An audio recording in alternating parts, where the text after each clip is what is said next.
when I was younger, I was always told that history is written by winners, right? And I think that we found over time that term winner should have some sort of asterisk next to it, because what exactly is that saying and what does that mean, right? Who gets to write history? Whose history gets to be valued and honored?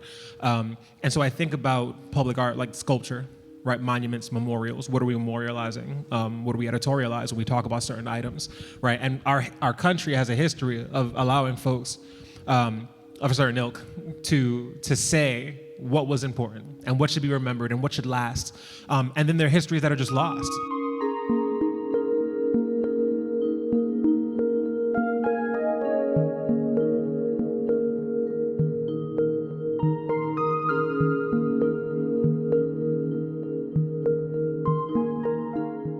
We start where it began. In the life of a captive, life never got better. From the dungeons in Ghana to New England's primary slave port. Boston, birthplace of liberty, was also the first colony to legalize slavery.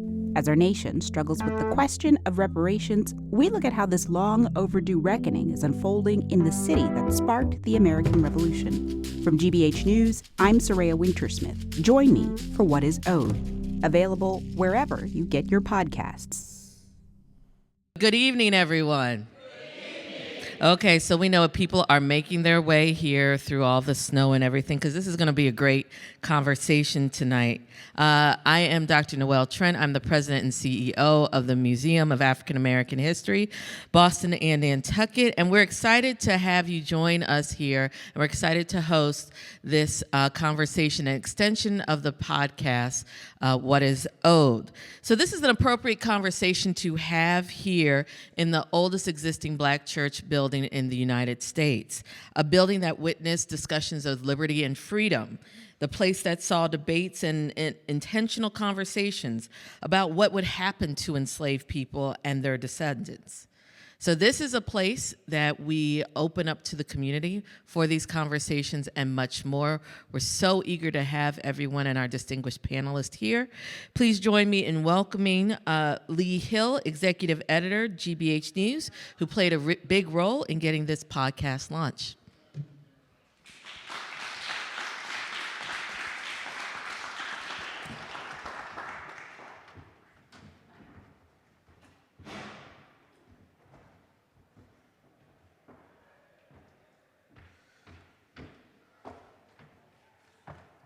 All right.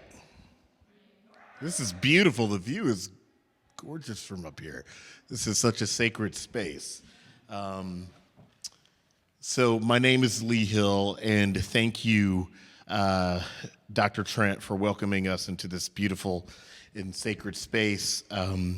Thank you to Tonya McGrath and Annie Schreffler for their role producing this event tonight. And shout out to GBH News supervising executives, Pam Johnston and Deborah Adams Simmons, who are on their way. And a shout out to here they are. They're walking in right now. I just called your name. Okay. Deborah and Pam, I just called your names. And to our CEO in her absence, Susan Goldberg. Thank you all so much for being here. We know there's inclement weather, and so all the more reason why tonight feels special to be in the room with you. And a very special thank you to my dear friend of over 20 years, Dr. Noelle Trent, the president of this museum and our host for this evening. Noelle is my Howard University sister, and I am so proud of you and all that you've accomplished, and it's so good to co-host this event with you. And I'm so proud of this team, you all. Shout out to podcast host Saraya Wintersmith and my Oprah voice, the host of What is Owed, Jerome Campbell, producer Jerome Campbell in his absence, editor Paul Singer, who is here with us, and members of our production teams, Dave Goodman and Gary Mott. We began this journey over a year ago with an idea. How do we tell the story of how this global and complex conversation about reparations is uniquely tied to this city we all call home, to Boston. And it was here that in this African meeting house where Mayor Michelle Wu announced the creation of the Reparations Task Force. So this is a little bit of a full circle moment. And so, tonight, well over 250,000 downloads later, almost 300,000 downloads, a project that has resonated from coast to coast, from Boston to California to Canada to different parts of the world. We are here to mark the success of What Is Owed, and as Noelle said, to extend the conversation.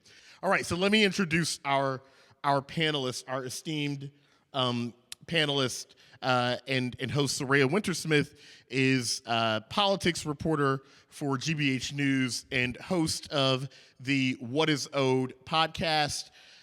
She is an intrepid reporter covering City Hall and other parts of Boston and Massachusetts and helping our audiences understand how government works. She is also a proud graduate of Howard University. We got some patterns here. All right, and Dr. Noelle Trent is president and CEO of the Museum of African American History of Boston and Nantucket. She's an accomplished public historian and has worked with several noted organizations and projects, including the National Park Service, the Frederick Douglass National Historic Site, and the Smithsonian Institution's National Museum of African American History and Culture, AKA the Blacksonian. That's what some of us call it. All right, and Kyera Singleton is the executive director of the Royall House and Slave Quarters. She is also a PhD candidate at the University of Michigan, Ann Arbor, in the Department of American Culture, and an American Democracy Fellow in the Charles Warren Center at Harvard University. As a public history scholar, Kyera recently served as an advisor on the Boston Art Commission's Recontextualization Subcommittee for the Bronze Emancipation Group statue. Ché Anderson, wave your hand, y'all, as I'm talking about you. Let them know who you are. Now serves as the Assistant Vice Chancellor for City and Community Relations at the University of Massachusetts Medical School. In his former role as Deputy Cultural Development Officer for the City of Worcester, Ché focused on public art, special events, and cultural equity. Somebody say cultural equity. That's interesting. Ché has led efforts to increase Worcester's public art, most notably serving as a co-founding director, let me get this right, Pow Wow, is that right? Pow Wow Worcester, an annual placemaking festival that brings muralists, illustrators, and installation artists to central Massachusetts in an effort to activate vacant and underused spaces, promote diversity, and stimulate dialogue in the city of Worcester. How many of you all are excited about this conversation tonight? I feel like we're gonna go deep. We're gonna go deep. Okay. All right, so before we get started, I think we have another clip to play. And this is a clip that sort of visualizes some of the reporting for the podcast. This is how a formerly enslaved woman became the first person in Massachusetts to fight for reparations and win. Almost. Belinda Sutton lived here at the Royall House, in what is now the city of Medford, just outside Boston. 200 years ago, this was a sprawling plantation. She was among the dozens of enslaved people who labored here. 50 years, her faithful hands have been compelled to ignoble servitude for the benefit of an Isaac Royall, until a terror of men armed in the cause of freedom compelled her master to fly. I mean, what an amazing passage, right? Historian Kyera Singleton showed me the original petition Belinda Sutton filed. It's quite amazing. I mean, we do not have many documents like this from Black women in the 18th century. Belinda Sutton filed the petition after becoming emancipated from her enslaver's estate in 1783. She starts with talking about where she grew up, which we have come to understand that that's modern Ghana. Belinda Sutton is making it very clear that not only does she have a homeland, but she had a family, and slavery was the reason why she was taken away from both her home and her family. So what we can think about is that she is a part of this active, rich Black abolitionist and radical Black community who are at the front lines of not only demanding for their freedom, but also demanding for the freedom of all Black people in the state of Massachusetts. What can you tell me about the process Belinda went through to petition? What we do know is that Belinda Sutton is illiterate, and we know that because she signs her petition with an X. She would have dictated her story, and then she would have filed it with the Massachusetts legislature. And the court says, we agree with you. We do think you deserve to be compensated. But Singleton believes the legislature only approved Belinda Sutton's petition for reparations to punish the Royall family for picking the wrong side in the Revolutionary War. I want to be very clear that that legislature is not saying, yes, we are actively and willingly wanting to give money to this 70-year-old Black woman just out of the kindness of their heart. What they're doing is saying, there's a new government in town, and the Royals were loyalists. She was enslaved by one of the wealthiest enslavers in all of New England. And so it really is a way for them to try to punish people like the Royals. So the legislature gives her an annual settlement of 15 pounds and 12 shillings, which is supposed to help her survive and take care of a daughter who is sick. She gets that payment only twice. While it is important that she wins that judgment, it's even more important that she doesn't get all of that money and that she keeps fighting back for that money because she needs it, but also because she's owed it. But what it does, it shows us the ways in which Black people are putting pressure on, the government, on elected officials to actually live up to the promises of freedom. Particularly because when we think about New England and the height of the transatlantic slave trade, people are talking about the abolitionist movement. That means that there's a lot of white help and white advocacy. But Belinda, I think, is a testament to Black people doing their own thing. Yeah, Black people have always been their own abolitionists. And generally we have told the story of abolitionists through white judges and lawyers and activists, but Black people have always been at the center of that movement as well. So when we say that this document helps us understand reparations, I think it really does do the work that so many people are grappling with today. How does, in Belinda's case, slavery, but then today a long history of structural racism and inequality prevent Black people from being able to determine their own lives and livelihood?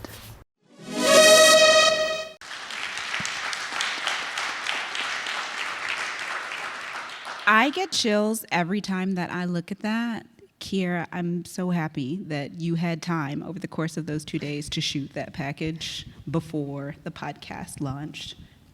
We were talking together though before we got started, and I'm gonna make a confession. It sounds really crazy.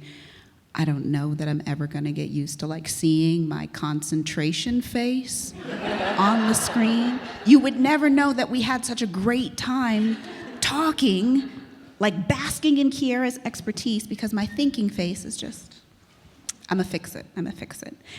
So again, I'm Saraya Wintersmith. I'm the host of What Is Owed. Thank you guys so much for being here. I'm gonna repeat thank yous to Dr. Trent for opening your house to us. I'm gonna explicitly state thank you to Lee Hill for always being a champion for the podcast project. And again, big thank you to all of you. Give yourselves a round of applause, because it's cold outside. Reparations, intellectual discussion, it's exciting. This clip, I think, is a really good place to begin our discussion for the evening for a couple of reasons. It's a pretty good sample of the kinds of voices and ideas that you have to sit with if you listen to the What Is Owed podcast. I think Black agency, the thing that Kyera is getting at so powerfully in that clip, runs all up and down and through the podcast and all up and down and through, I would say, the Black experience since we've been here in these United States. And the project is a journey sort of examining the questions that come up as communities start to think about their complicity in disadvantaging Black people. And because of our nation's long association with white supremacy, some of which started here in this very city, there's no shortage of areas to examine, areas and ways to examine. And that's part of what makes me really excited about tonight's conversation. Once we started to think about having this event, I know there were questions from folks about whether or not museums or cultural preservation institutions have any sort of intersection with reparations, but to me, it's pretty obvious. Our nation is at one of those critical points in history where every day we are experiencing events and having discussions that are really pushing us towards deciding who we're gonna be, who we are, who we're gonna be for years to come.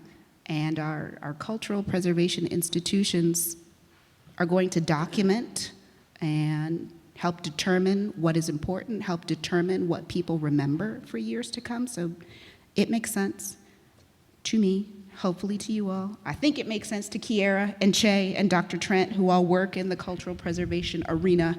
They're approaching it from different perspectives, but we're gonna hear about their thoughts.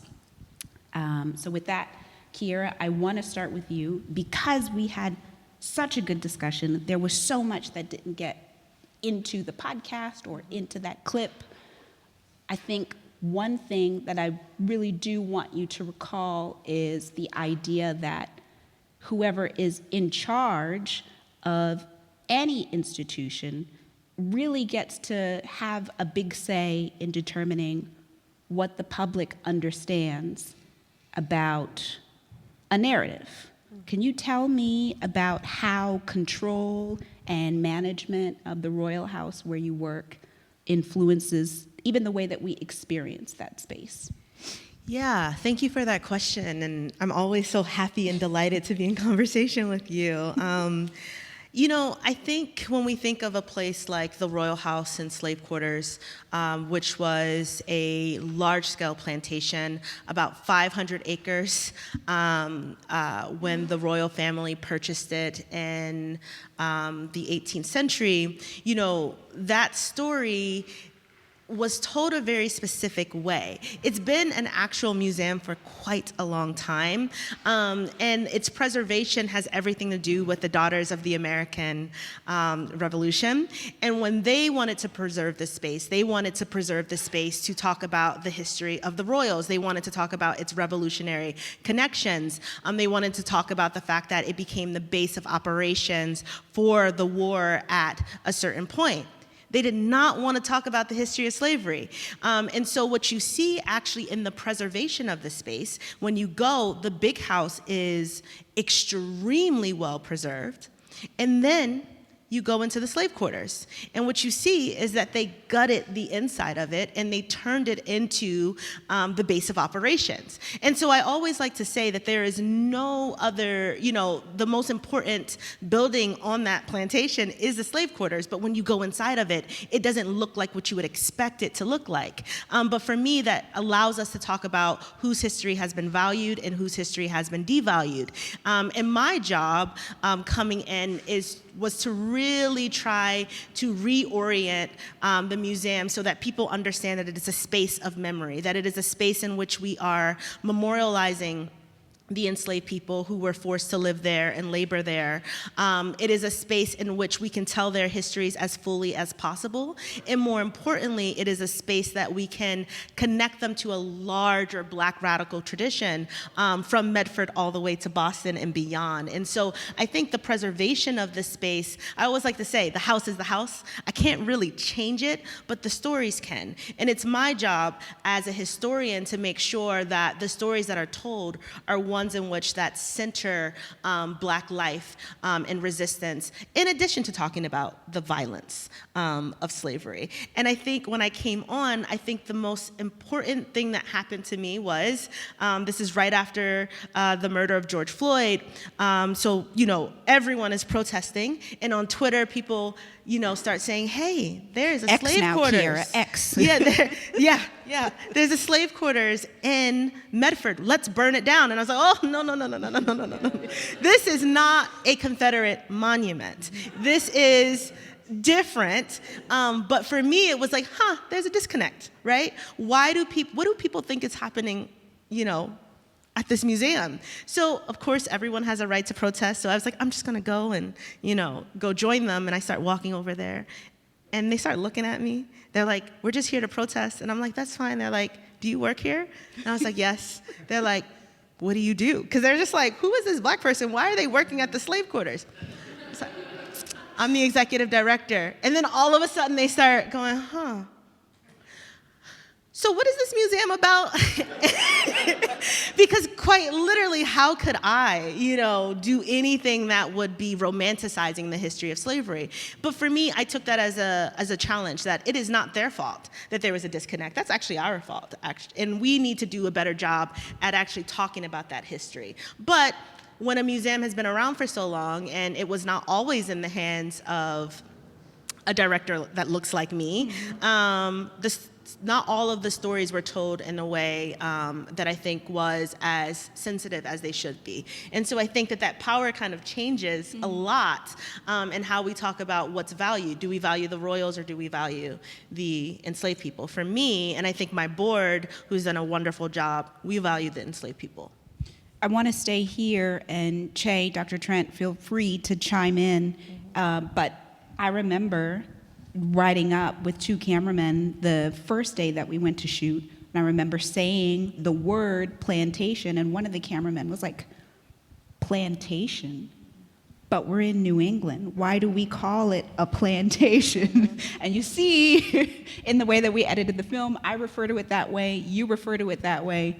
Ché, Dr. Trent, do we have a philosophy on why we refer to plantations as plantations even though we're in New England? Well, that's what it was. Like, we're not here to cover up, and I appreciate folks over here in the corner, amen corner, I appreciate you.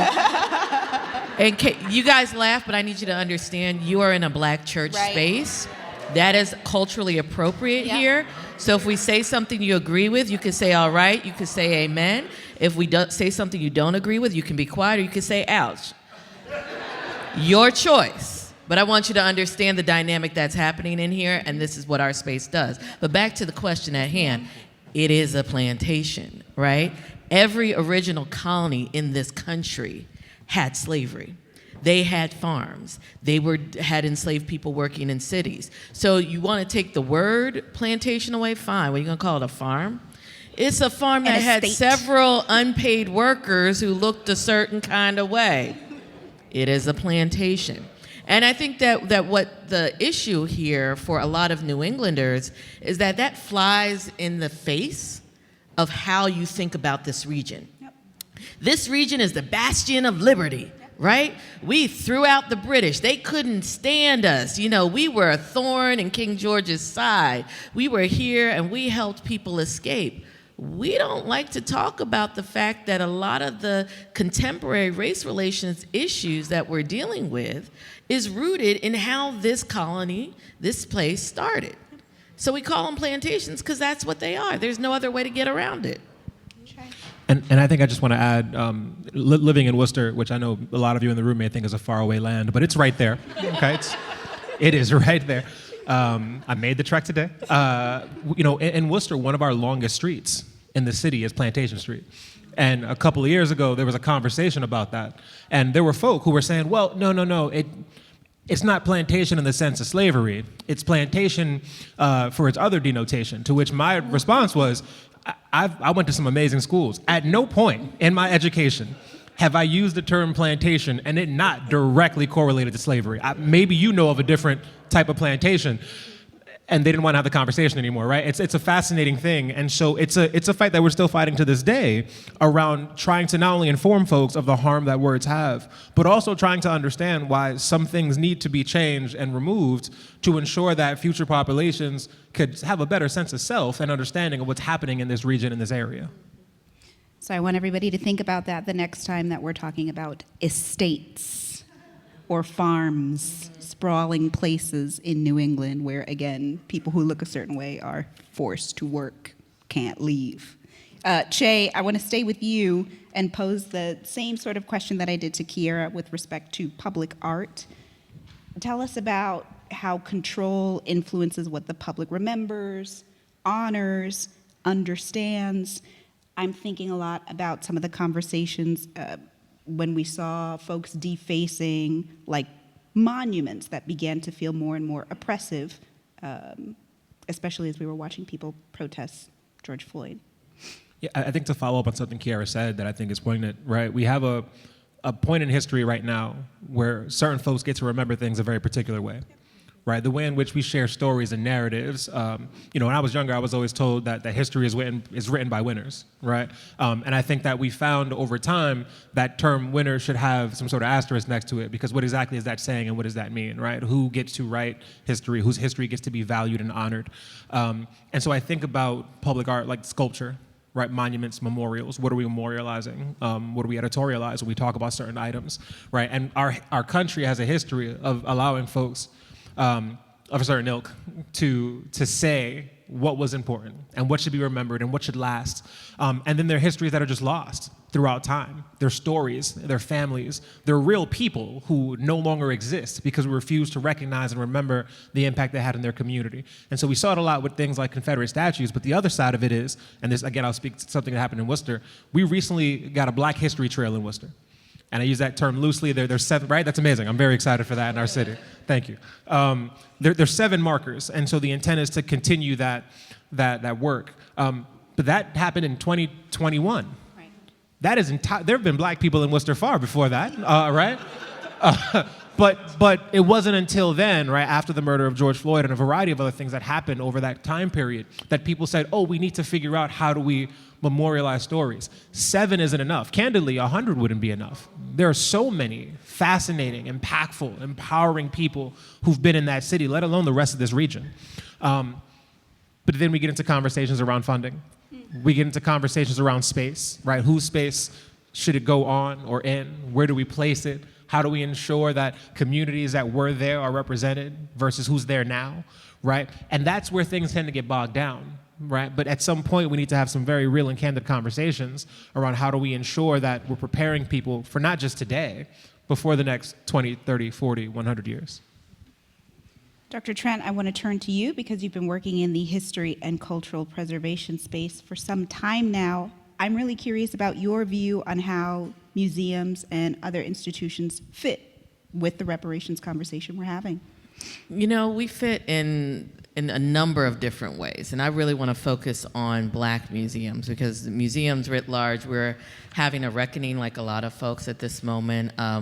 We are inherently colonial structures, right, and have moved beyond being the cabinet of curiosities and demonstrations of wealth to showing art and showing objects and telling stories and presenting multiple perspectives and being interactive and looking at new ways to engage the public. So there's been this long sort of evolution. And so one of those things, this is a challenge that we're having writ large.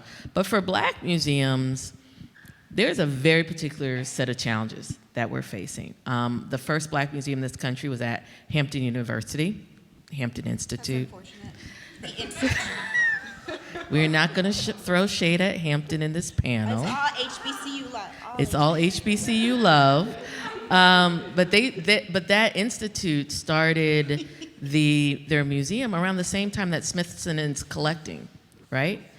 So you have the Smithsonian's early collections going to parts of Africa, gathering stuff, but Hampton Institute is sending people to Africa. The stories that are being told, though, at the time are very different, right? And so people don't know that, but people also don't realize that there's not equitable funding. We have Black historic sites. This site here, a lot of people don't realize we exist because of a woman, Sue Bailey Thurman, who in the 1950s arrived in Boston with her husband, Howard Thurman, Dean of Marsh Chapel. And as the civil rights movement's picking up, she begins to wonder, well, what's the history of Black abolition in Boston? Because there was a whole big movement that changed the country that started here.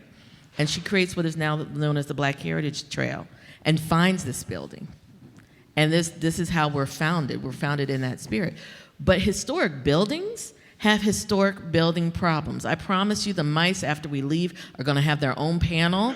They're gonna talk about cats. They're gonna talk about traps.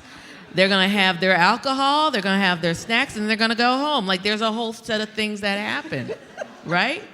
But as Kyera was saying earlier, with the slave quarters that got defaced in the quote-unquote preservation area, the same money isn't allocated. You don't have the same sort of endowments. Even now, there's a fight for that. It wasn't until, the National Museum of African American History and Culture came online that there was a distinct line of funding for Black museums. So in that enabling legislation, IMLS, the Institute of Museum Libraries and Sciences, Office of Museum Services, gets a specific grant line just to fund Black museums.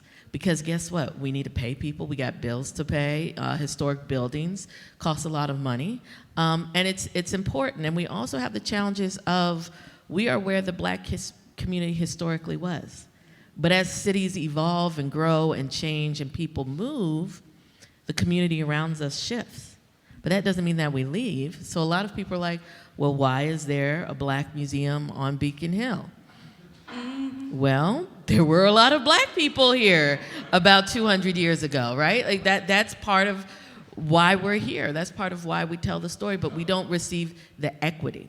And so it is a fight every single day to maintain your existence, right? And so when we're talking about reparations and we're talking about cultural heritage and everybody loves a good Black history story and they want to preserve these things, preserving the sites, we got to have a line in the sand that say, give us some of this money. We're talking about reparations money. Give us meaningful money to make sure these sites are here. One of our goals here right now in this moment is to make sure that we can raise some money to preserve this building for the next 100 years, right? We're not thinking about, on the one hand, you're thinking about, historic sites are always thinking about paying this bill, paying staff, doing things for today and tomorrow.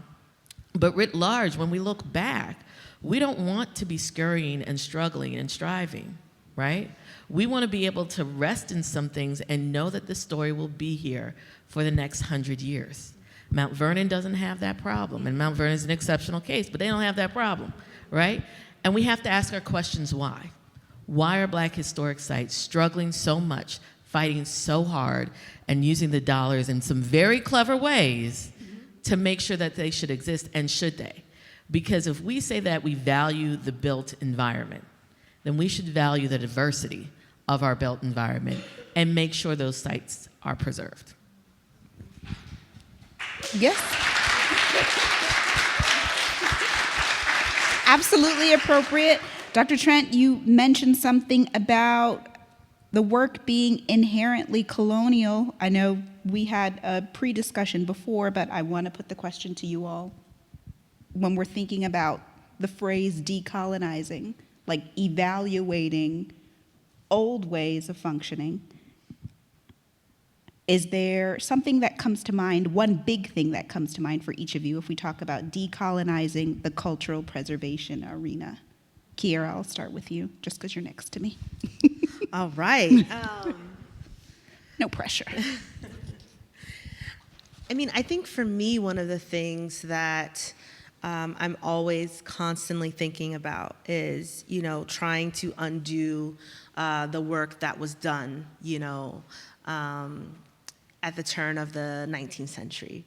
And so what does it mean to try to turn the slave quarters back to what it would have originally looked like? Well, then I think this, issue of funding comes up, and it becomes a really important question is that, okay, you gotta buy a new space, you gotta endow it, you gotta do all of the work inside of, the building to transform it back.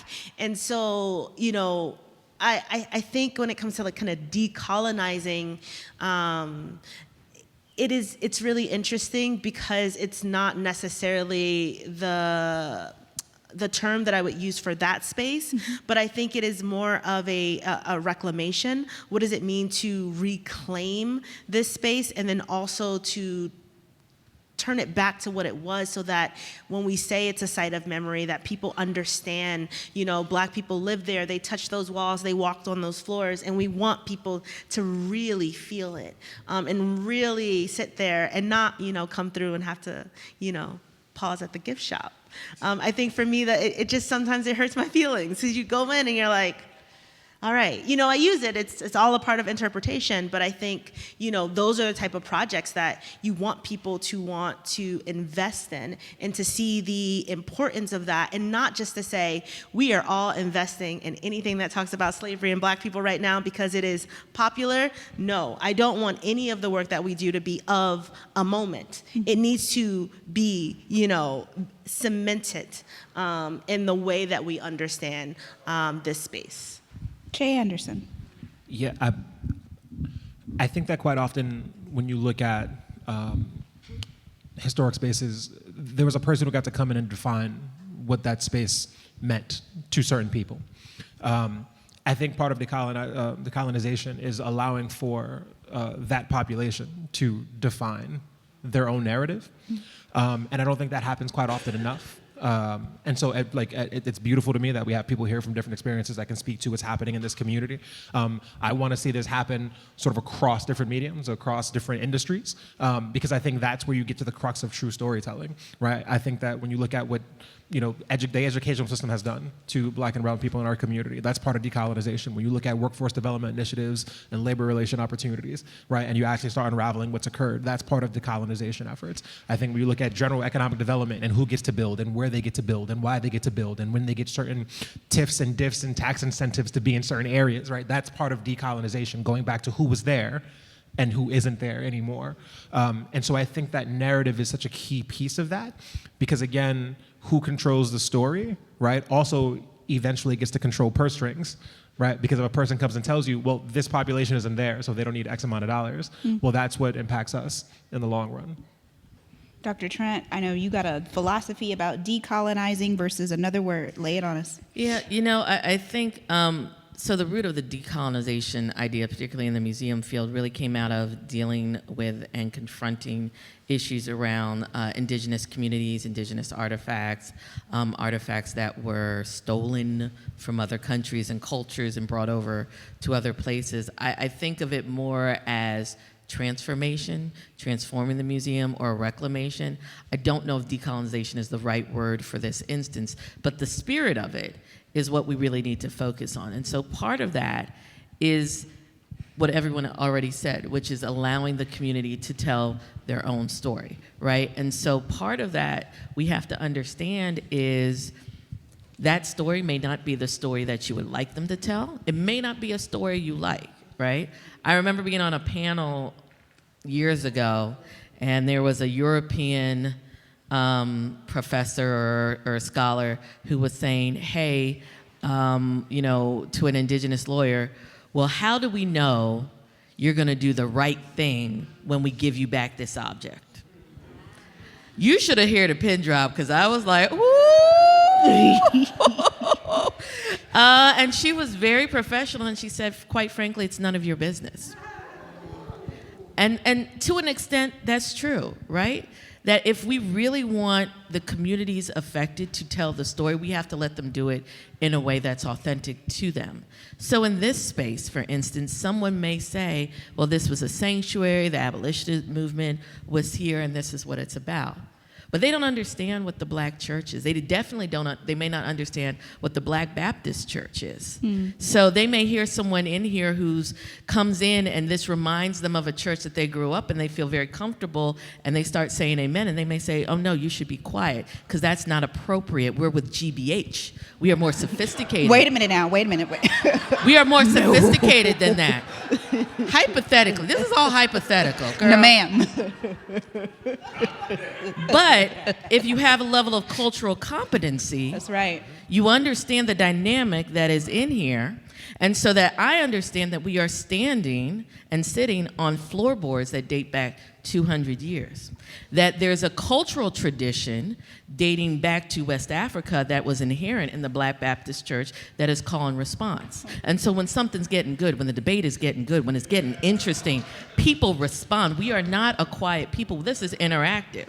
Now, when we're in Carnegie Hall, we'll obey your rules. But when you are here, these are our rules, right? And so we have to allow that when it comes to objects, when it comes to spaces, when it comes to places. You know, you may see a hot comb and you say, this is just for styling hair. But any of the women in the audience had flashbacks Saturday night before Easter as you went to bed. You kind of checked your head to make sure that you didn't have grease burns, because that was the reality of what the hot comb was. So you could tell me all the wonderful facts about Madam C.J. Walker, how it was made, the type of wood involved, the lacquer, how it's been preserved, how it's conserved, and all of that is important. I don't want to take that away. But what is equally important is how a Black woman and a mother and a grandmother will talk about what this meant. Because if you haven't lived it, you don't understand what it meant to get your hair pressed Saturday night before Easter. You don't understand having bruises on your back because your mother put you on the kitchen sink and washed your hair, right? You don't understand what that means, but that's culturally significant. That's a part of our story. And that's what we're looking for when we're talking about reclamation. We're not saying get rid of the facts, but let us tell the facts and the story that goes with it. You look like you want to tell me something. And some of these facts are uncomfortable for people. You know, it's easy to say that we're in Beacon Hill and not understand what that meant for Black people. You know, in the 18th century, one of the only places that they could actually live, to getting pushed out, to now being one of the most expensive zip codes in the state. So when we're talking about reparations too, we're also talking about, you know, a process, a long history of wealth being extracted from communities. And I think that that conversation is a little bit harder because, you know, everyone can say that they agree, you know, with, you know, we're anti-racist, we're all these things, until you start actually talking about resources and you start looking around and saying, so what are you going to do with it? You know, when you walk up and down these streets and know that Black people, you know, lived up and down in these houses. If you go to the South End, you know that the South End was once a Black neighborhood, one of the only places that Black people could live. You learn that some of the, you know, you go out to Western Mass and you know, encounter the fact that Black people were there and they had land too. And so really, when we're talking about these spaces, a part of it is preserving the history.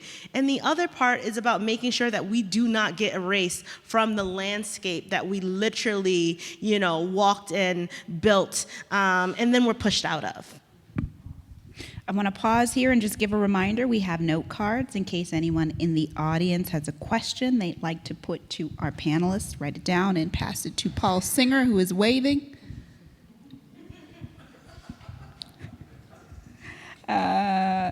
We'll try and get your questions answered. I want to pivot here and talk a little bit about a point in the podcast where we meet someone who's in the cultural preservation space. Dino Robinson sort of started his own community archive, and he says a lot of stuff. First thing is that part of the inspiration for his work was work that other organizations were not doing, which is already saying a lot. He talks about some of the challenges of accessibility at big institutions. Say if it's a university, hours are limited. It doesn't always feel welcoming. You feel a little bit policed in the way that you access archives, even if you feel like that's your own history, that's significant to you. I know you want to tell me something about that. A couple more things that aren't in the podcast, the sort of idea of co-opting that big institutions do when you've got someone that makes a community archive and then a big institution interrogates itself, realizes that it has some holes in its archive, and then he refers to it as Columbusing, goes and Columbuses some smaller community archives, and then gets funding for having those things. And then he talks about not being taken as seriously because he lacks certain credentials even though his community trusts him, even though he builds his archives based on this philosophy of just inviting his friends and neighbors to trust him with their artifacts in the basement of one of Evanston, Illinois' oldest churches. That's the site of episode 5. So Kyera, Dr. Trent, Ché, whoever wants to start, talk about which, if any of these concerns sound familiar in the cultural preservation space. I see Ché and Kyera and Dr. Trent nodding. Ché, I'll start with you. Sure. One of the reasons that I have such an affinity for public art is that it doesn't have hours of operation, right? It doesn't have a cost for someone to go and experience it. Quite often, you can go and have a conversation with the person who's put this work in if it's being done at a recent time. Quite often, it's in response to something happening in your community in real time, and so it has more cultural relevance than maybe Van Gogh would if they put it inside of a museum inside of your space. And so that's where my early affinity and appreciation for it came from, is that it provides opportunities and access in a way that quite often art may not, particularly for communities of color, particularly for Black folk. And so I think that plays a large role in not only sort of my interest, but also where I think people of color find most interest in things that are happening outside in real time in streets. But also I think, to your point of co-opting, I've seen it happen in real time, where a community archivist will come in and they've done the work and they have spoken with folks who are relatives of certain people who have an artifact of the family. And they've been holding on to it generally in basements. That seems to be the place people like to store these things. That's what they have. And so a museum or a larger institution may then realize they have a gap, right? There's a lot of focus. Since 2020, there's been a huge focus on DEI, DIO, DEIAB initiatives, right? And so everyone was scrambling to figure out how they could be adjacent to some organization, some entity, some person that can co-sign them and say, these folks aren't racist.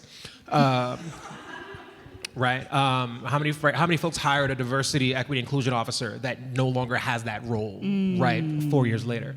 But people were scrambling to find these people, right, to find opportunities for funds, for grants, for folk who were feeling candidly guilty and looking to find those resources. And now here we are a few years later, where are those same archives for some of these organizations and institutions, right? And then there are folk who do this work every day, right, that may struggle to find the same access point. And it's because there needs to be, again, this goes back to me for the narrative point, there needs to be a real conversation and reckoning around why things are happening, right? And there's that old saying of, if a person shows you who they are, you have to believe them, right? And so if an institution's been around for 100 years and they've never shown interest in this work, and all of a sudden they are, maybe folks who are funding should take a pause and say, well, why now? Right? Who is it in these communities that's stamping you and saying, oh, no, they actually do mean they're doing this work. They've taken a good look in the mirror and they want to see some progress, versus they're doing it because it's the cool thing right now. And in a few years later, we're not going to hear from them anymore, right? That needs to really be rectified. Dr. Trent, is there space for our sort of community institutions and bigger institutions to coexist in harmony and get money? Ideally, yes. I think that both can happen in the same space. But there are a lot of complications, and I look at, when you think about major institutions coming and acquiring community archives, sometimes there's a bidding process. Sometimes people, life happens, they need the money, and there's a bidding process, and a Black museum, a Black archive cannot compete. Right? So it's not that it doesn't exist, because I have colleagues who do this work, right? It's just you can't compete with that. And so that's part of that issue. I do think that they can meaningfully coexist. The issue is that, let's just say, even if you loan your stuff to a larger institution, right? Not everybody knows all the nuances, and this is when you have to find a Black archivist, and there's a society of them, and other folks to help guide you, because a larger institution may say, well, we have the copyright for it as long as it's in our holding. No, you don't. That's ours, right? You shouldn't. That's unethical. They may put bars up on trying to access it. No, if it's your stuff that's just being stored there, you should have the right to access it. And sometimes larger institutions are like, so what are they going to do? Pull it? We could. Right? And then you lose that street cred that you've been fighting so hard for. I think that we also have to acknowledge there was a time it was very difficult for Black researchers to get access to materials to tell these stories. It's not that this evidence wasn't there. It was just hard for them to find. And even today, when we look at the catalogs, you may see the word Negro, you may see the word colored. For instance, colored's one of the worst ones because it's spelled C-O-L-O-R-E-D, C-O-L-O-U-R-E-D, C-O-L-O-R apostrophe. Like there's a bunch of different ways. But if the person who processed the records didn't process all the different terms and didn't put in the modern contemporary terms like African American or Black, or if there was another term or slang term of the time that was used to describe Black people and you don't account for it, then even as a researcher who's gone over all those hurdles, you miss it, right? And so there's all these different layers around this. Ideally, I would like to see all of these things function in the same space. There is room for academics, for academic and repositories and community archives to coexist. We see it in the Association for the Study of African American Life and History. When it started, it had both academic and community chapters. We can sustain that. It just requires us to reframe our thinking. Kyera, I'm going to let you respond to our first audience question. I'm getting the sign to move things along here. Paul Singer is in the back with a card. There's actually two, one specifically for you, Kyera, which was how can you create an impactful live experience inside the slave quarters? Now, a questioner writes, it's pretty much a blank slate. How do you transform that into something more impactful? Oh wow! I think you got to come to the museum. I'll give you a quick preview. So when people walk into the space, one of the things when I started is starting the tours actually in the slave quarters, and I have a spiel which Saraya, you got, where you walk in and you see that there are artifacts there, and then I literally point out where there were 3 smaller rooms, and I lay out what was happening in those rooms. There's ironing, there's dairy making, there are all different types of labor that's happening. There's cooking, there's space for tools that are being stored, and upstairs enslaved people would have slept, and then you kind of just lay it out with the artifacts. This is when artifacts really help us do this work, and one artifact in particular, there are game pieces that are fashioned out of stolen or discarded tile. And what I think is always the most impactful for people is knowing that those artifacts were found directly in front of the slave quarters in the garden. So if you are in the big house, there is nothing that you can't see anything that's happening in front of the slave quarters. And so then it allows people to think about not only the type of labor that's happening there, but I'm a firm believer, violence is not the cornerstone of Black people's history. And we really have to be, particular about that. We can talk about violence, but how do we talk about the fact that they built lives there? Well, they work that land, they know that land, so they know where they will be seen and they know where they can escape surveillance. And that allows us to talk about how Black people push back from the stripping of their autonomy. And so I think, being able to use those artifacts really activates the space, and being able to literally use the spaces on that plantation to help people visualize it. And I think it is quite impactful, and I also think it helps people to really understand where they are and what was happening there, and to really think about what slavery looked like, what slavery felt like. If you come to the museum, there is no heat and cooling system, so in the winter it is cold, and you imagine the type of labor that people were doing in those temperatures, and I think it really drives the point home. It was very cold when we were out there. It actually speaks to, I think we have these two sort of sister questions that we got, interestingly enough, and I think you've touched on a little bit. One of the questions was, what do we think about cultural preservation for things that aren't buildings or objects? So I gather, according to this question, Massachusetts now recognizes a holiday for Negro Election Day. So how are we recognizing some of these kind of things and curating those?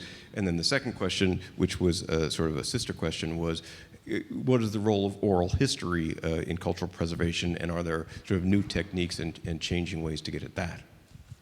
Ché, Dr. Trent, I'm thinking about Juneteenth. How long ago was it now that it's only been a couple years, right? It's pretty new. So between Negro Election Day and Juneteenth, those are other spaces of preservation. And that's tricky when it's a holiday, right? Because there's the original intent by the advocates of what they wanted to see. And anytime you give people time off, It's what the intent was and how they've interpreted that. And there's been some really great interpretations of that, and there've been some problematic interpretations of that. And so the challenge is for people who are advocates for this, who want to see this cultural preservation, to make sure that you push that alternative narrative, that it's more than time off. It's rooted in this story that very much affects all of our lives. And Juneteenth, especially in this area of the country, is a symbol, right? Juneteenth is for Texas. Let's quite be honest. And I've talked to some elders who grew up in Texas, and they grew up not celebrating July 4th. They supported Juneteenth. Yep. But in this region of the country, Emancipation Day is a different day. In Washington, D.C., Emancipation Day is a different day. But it's the idea of that there are these days, there's this moment. Can we imagine for a moment what it would feel like to be an enslaved person one day and at a moment know that everything that seemed to have bounded your life is now gone? We think we know what it would feel like to be free, but I don't think we do. And Nina Simone has a great song about that, right? I don't think we do. And that's what the joy of those holidays is about. And that's what we have to remind people about. And just quickly, I think that to a point that both of you made, and they used the word, you just used joy, I don't think that we find ways to archive Black joy enough. Right? Like, there's so many beautiful, amazing, just fun things. And they don't have to have a deeper meaning other than being fun things. And I feel like as a people, we don't often get to express that. Like, this is just cool. That's it, right? I can't tell you how much joy I get in giving another brother the nod when I see him in the street, right? We don't have to know. And like, if you don't know what the nod is, it's not for you. That's cool. That's fine, right? But it is, honestly, it's one of the greatest things ever. There are people I know I've seen once and I will never see again, and we both have that moment, and that's it. But it's just, there's comfort in that, and there's beauty in that. And I think that there's not enough sort of storytelling around why that matters so much to us. And so yes, there's a lot of opportunity, and I think we have a lot of technology that allows for us to archive things and create historic documents and opportunities that we haven't had before. But sometimes it needs to just be baked in that. It's just a beautiful thing that we enjoy, and it's for us. Amen. What's back there, Singer? We have two other written questions that are actually GBH-related questions. Okay, I'm game. Let's do it. It may be for you, it may be for perhaps Lee Hill or some of our other colleagues here. The questions basically get around how can GBH use this moment with this podcast to drive this conversation deeper into communities locally here in Boston, and how can GBH, and sort of what do we foresee as the next steps in the podcast? What's episode 8, basically? Yeah, I know. Believe me, I wasn't going to answer that question. Singer either. edited the podcast. That's why we're having a chuckle. We're having the He nod. saw Saraya with very little sleep, stressed out and attached to her writing, and survived. I think the answer to the first question is we're doing it right now. My partner in the project has consistently said, Jerome Campbell is in LA. That's why he's not here. But he's consistently said that he hopes the work inspires people to have better conversations, because for a long time, if you're a person that's been tracking the reparations conversation, you remember that at some point you tried to bring it up and someone probably shut you down and treated it like it was a non-starter, and that's not where we are anymore. And even within the hour that we've been sitting here, we've already heard Ché say someone realized that he was going to do this panel and was like, oh, Boston has a committee? Why don't we have a committee? And so that's the sort of organic carrying forward that we hope the work inspires. I hope that every one of you has heard something that you want to take home and either debate someone else about or share with someone else. And then in terms of next steps for the podcast, TBD. TBD shortly. Did I do all right, boss? Yeah, you did perfect. That was perfect. I will only add that I'll add a couple of things. One, as in a larger foundation, a larger organization, we are pursuing a content vertical called Reckoning and Repair. And all of our colleagues under the GBH umbrella, so many of them from GBH News, which is what we're here to represent, to our colleagues at Frontline, which just won an Academy Award, to The World and the World Channel, will be creating more content around helping us understand how this city and this country is trying to heal itself after a history that's not so great. The other thing I'll say is that we later this year, this summer, hopefully, will be lifting the curtain on a new equity and justice unit that will operationalize reporting around equity and opportunity gaps that so often fall along racial fault lines across the Commonwealth. And so we will be telling more stories, not just of what's broken, but also what's working, and who are the people who are standing in the gap to solve some of these puzzles around equity, inequity, when the government fails. So we are continuing this work.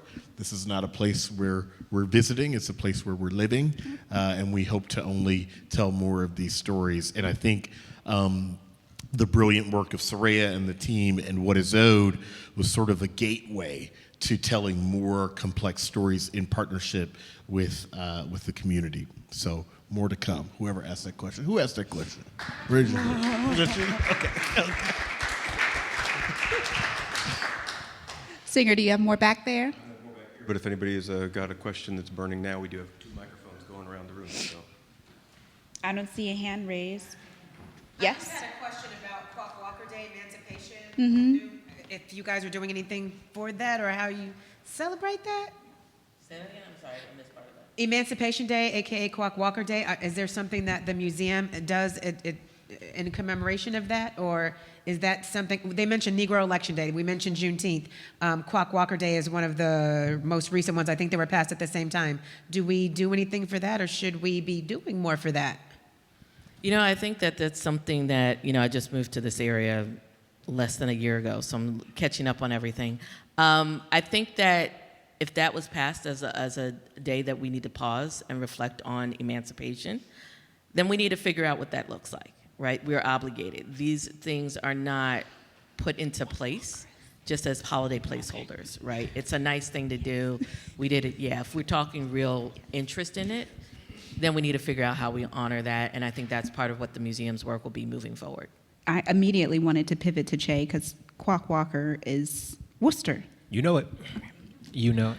But to that point, right, I think that there's a lot more that can be done. And candidly, I'm not going to say I can because that takes the onus off me. There's a lot more that will be done in the city of Worcester around that. I was having a conversation before I came here with some electeds and a few black leaders in our community talking specifically about this panel and opportunities. And I think that what I do love is that when things happen in Boston, I do think it inspires other parts of the Commonwealth. I would always and also challenge Boston to think outside of Boston, right? I'm just going to say, like, there's so much that happens across the rest of the state that I think we should be cognizant of. But I can appreciate that as sort of the bigger city, that when a domino falls here, so to speak, it does help the other dominoes fall in other communities, and Worcester isn't. Worcester is one of those cities that we're looking forward to seeing some more things happen in. To this point about folks looking at Boston and being inspired, I think when we were chatting earlier this week, we did sort of pause and think about America coming up with a really important anniversary pretty soon. Dr. Trent, I love this because it allows me to say the word sesquicentennial. Semi-quincentennial. Yes, both of them, sesquicentennial and semi-quincentennial. I love it. I love it. My editor is rolling his eye somewhere. But as we're thinking about Boston and going through the city evaluating its own complicity, and then America approaching like a significant national holiday, to close us out, what are y'all hoping that, in your case, the institution that you're in charge of, in your case, the institution that you're in charge of, in your case, how public art is influencing institutions in your area, what are we hoping like for the next 100 years to come that folks remember about Black people in this moment? So America 250 is really like a once-in-a-generation sort of event. I know some people may remember the bicentennial. I was not here then. I wasn't. I'm just too young.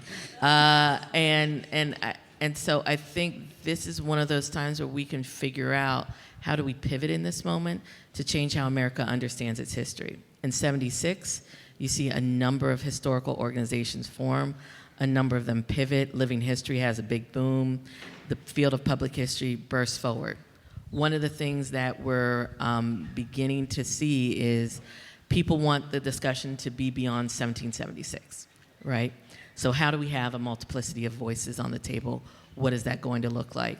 I'm privileged to serve on 2 commissions, one for the city of Boston, one for the Commonwealth, and those conversations are happening. So I'm actually quite hopeful for the museum, even though we're not founded until 30 years after. We want to make sure that people understand that those ideas existed before there was a building. And we want to make sure that we help push that voice forward. And we have some great partners with Old South Church, Old North Church, Revolutionary Spaces, Paul Revere's House, et cetera, to help us think through and do that. And so that's what we're going to do. Ché. Yeah, I would say similarly, wearing a couple of different hats while sitting here, right? I serve on the Massachusetts Cultural Council. And so we talk quite a bit around the entire Commonwealth and where opportunities are through arts and culture, particularly through a funding lens. And I also serve on the Governor's Black Empowerment Council, and so we're having quite a lot of conversation in real time around opportunities to uplift specifically our Black communities when it comes to economic development and general sort of health. And so through all those lenses, I think that one of the big conversations we have to have as a Commonwealth is who we are and whose we are. Right, and I think that that's happening to an extent, but I think at the end of that semi-quincentennial event, we should be able to look back and go, okay, we have actionable steps to move forward, right? We have actionable steps for budgets, right? And we have opportunities moving forward to ensure that these conversations continue and that the moment doesn't pass us by. My favorite historian. Take us out. Here, actually. Oh, hold this.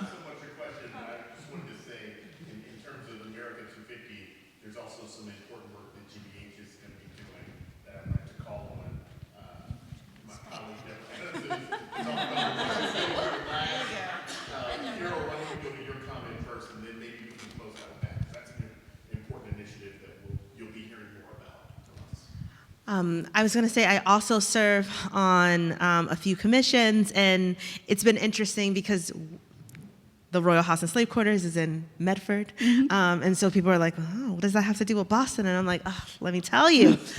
Medford used to be a part of Charlestown. Charlestown is part of Boston. So all of these borders that we understand today are actually not the way that they were in the 18th century. And so in a lot of ways, understanding that history is really important to understanding the scope of these histories in many ways. And, you know, there are different places, they were annexed and they moved. And I think that that helps us understand how Black people move, right? Slavery is a mobile institution. We are a mobile people. We are all over the place. And to be able to have a real conversation means that we have to think about, you know, the totality of our experiences in all of the different spaces that we're in. I think in my last hat is I am a part of the research team writing the report on reparations for the city of Boston.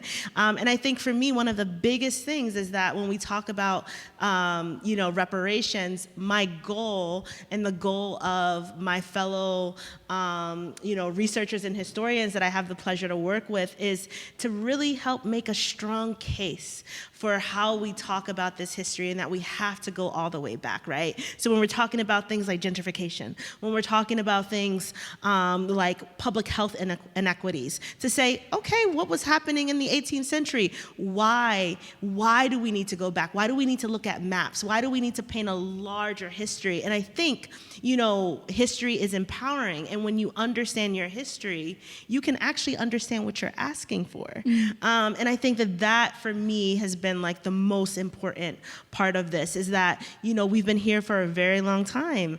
And so I don't want that history to get lost in the mix. And I also want to make sure that people understand what they're asking for. So not just saying, you know, gentrification is happening in our neighborhoods, but like, actually it's been happening. And like, what's going on in the North End? What's going on in the West End? And the question earlier about oral histories are so important because it's important to say, actually, those people are still alive. The people whose homes were taken away from them, who were promised that they could come back, actually, we can just go talk to them. We can go talk to their family members and their descendants. And so again, not thinking, only very small, but thinking big so that actually when we say what is old, we're talking about the totality of what is old. I love it. Yes. We've got a word on America 2050 and GBH from Deborah Adams Simmons. That's a great point to end on. And so GBH is leaning into America 250, but as it relates to this conversation, we're really looking at what are the stories that we want to tell and who gets to tell those stories? And how can we reframe the narrative of the way many of us were taught about the country's beginning and evolution, and how much was left out of that story, how much has been erased from that story, what can we recapture? And Massachusetts is really ground zero in that conversation. So we are partnering with a number of organizations. Just a couple weeks ago, I was at the Massachusetts Historical Society and held the pen that Lincoln used to sign the Emancipation Proclamation. Do people in Massachusetts even know that's here? And there are many other artifacts that tell stories, and that's just one example.